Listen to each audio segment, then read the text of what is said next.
Alright, let's get the thing out of the way with the name first, since it shocked some people once over on, I think it was a MechWarrior 5 video or something. Over here it said Puma, and I know in the stateside it said Puma. One sounds like, ooh, pew, that stinks, and the other one says, poo. So, they're both awful. LoreWarrior Armour. Puma Assault Tank. Overview. As Battletech development marched steadily ahead, many began to question the need for a sizable vehicle research and procurement budget. Indeed, some even were skeptical of the need for combat vehicles at all, with Battletechs being designed for tasks ranging from reconnaissance to city fighting.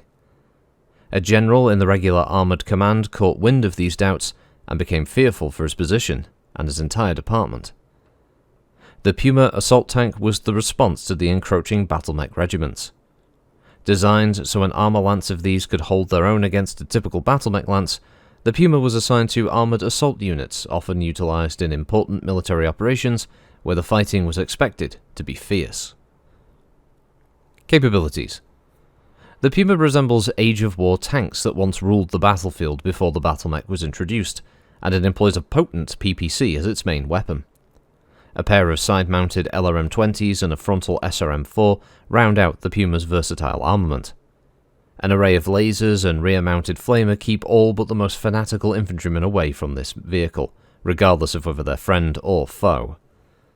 11.5 tons of standard armour provide enough protection for the most withering fire, though the Star League's attempts at reducing the effect of extreme heat and unlucky hits to the turret and track joints proved to be unsuccessful, with the prototype Amber Star Mark III mounted on several versions.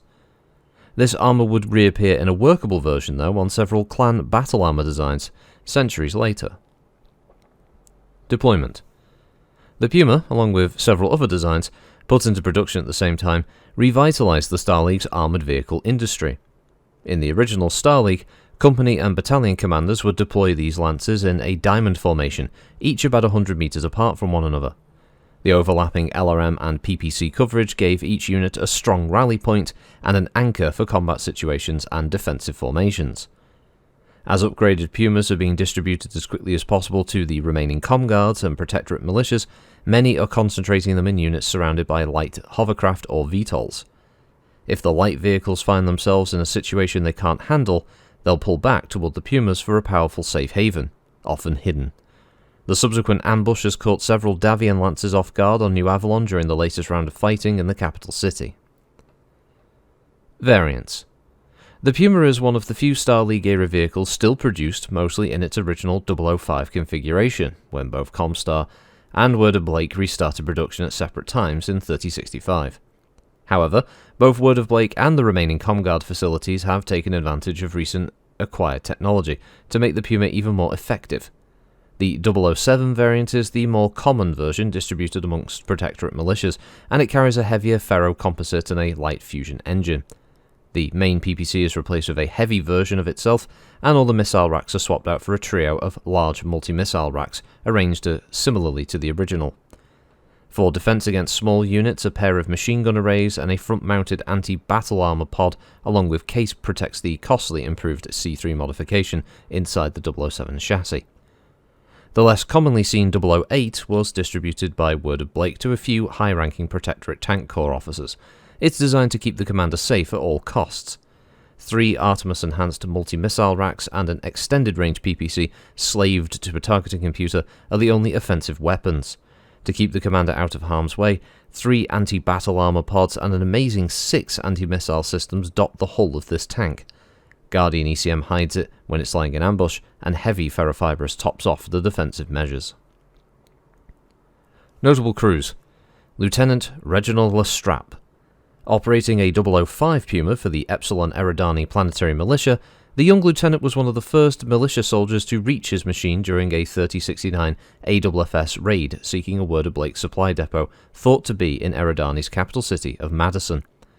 Operated only by himself and a civilian bulldozer driver, Lestrap's Puma launched raids that lured AFF forces away from a hospital, a shelter and, coincidentally, the supply depot itself. He's now one of the foremost Eridani opponents of the Protectorate, citing the succession wars and the 2,000 civilian casualties of the 3069 raid as proof that the houses damage everything that they touch. So the last tank in TRO 3050 as a upgrade. It's a 95-ton assault tank, it's tracked, its power plant is a Pitband 285 Fusion, cruiser 32, flanker 54 kph, has armour provided by Amberstar Weave Standard, with 2 Holly 20 LRM-20s, 1 Donal Technologies PPC, 2 Krieger medium lasers, a single Holly 4 SRM-4, a Krieger small laser, and a Skylight Model 5 flamer. Manufactured by Odin Manufacturing and Pandora Mechworks, primary factory on Orestes or Odin, and Terra for the Pandora Mechworks. Communication system is a Comtech 400E, and the targeting and tracking is a Ground Tracker EE4. And with that said, it basically moves 3 and 5, it has 17 heat sinks to try and keep everything under control, with an armour factor of 184, meaning it has 48 armour on the front, 32 on each side, 24 on the rear, and 48 on the turret. Other than that, it is a well-equipped weapon. In fact, it's a rather unusual design, as you can see from the art, that both of the LRM-20s are actually mounted to the sides, allowing it to engage targets that try to flank it. Meanwhile, its PPC is on the turret, giving it 360 arc of fire there, 2 medium lasers mounted in the front, with the SRM-4 in the centre of the chassis, the flamer on the back, and small laser also on the rear. It basically can fire in every single direction, though I would argue that it means that it can only fire 1 of its LRM-20s per turn at a target, meaning that this tank kind of has to get into the thick of it, but then at the same time, it is a 95-ton tank, so I guess it will slowly trundle along till it gets within good range, and then start laying down fire.